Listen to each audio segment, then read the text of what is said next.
ताई तू घाबरू नकोस, मी तुझ्या पाठीशी उभा आहे, हे शब्द आहेत एका भावाचे. आपल्या बहिणीच्या नवऱ्याचं निधन झाल्यानंतर संसाराचा गाडा चालवण्यासाठी आज भाऊ आपल्या बहिणीच्या शेतामध्ये राहून घेतोय लाखोंचं उत्पन्न. ही गोष्ट आहे पंढरपूर तालुक्यातील आंबे या गावातील चेतन चव्हाण या तरुण शेतकऱ्याची.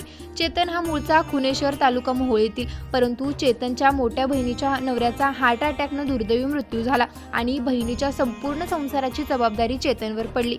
बहीण भावाचं नातं हे प्रेम, आपुलकी आणि जिव्हाळ्यावर अवलंबून असतं. आज समाजामध्ये संपत्तीच्या कारणानं अनेक बहीण भाऊ अंतर ठेवून आहेत, पण चेतननं आपलं संपूर्ण जीवनच बहिणीच्या संसारासाठी दिलंय.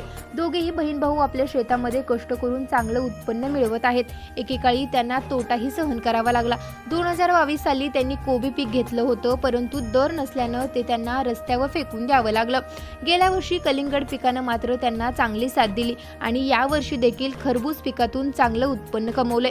चेतन हा दिवसभर शेतीमध्येच कष्ट करतो. नवनवीन प्रयोग करायची आवड असलेला हा तरुण नक्कीच आपल्यासाठी प्रेरणादायी ठरू शकतो.